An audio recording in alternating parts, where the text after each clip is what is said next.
हम माजी से ज्यादा खतरनाक दौर से गुजर रहे हैं। दहशतगर्द हमारी कमजोरियों का फायदा उठा रहे हैं।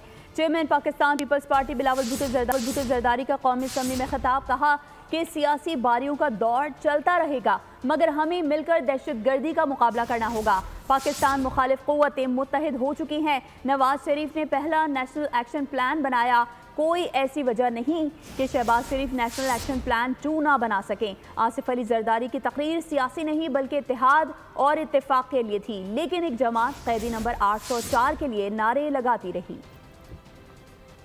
हम माजी से ज्यादा खतरनाक दौर से गुजर रहे हैं। हमारा अपनी कमजोरियां वजह जो भी हो, उन कमजोरियां का फायदा या दहशतगर्द उठा रहे हैं।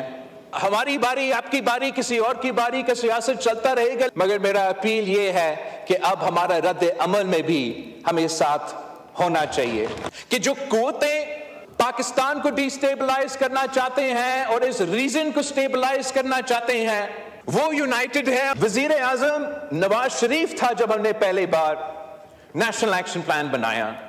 कोई वजह नहीं है कि वजीर आजम शहबाज शरीफ नेशनल एक्शन प्लान 2 नहीं बना सकता है।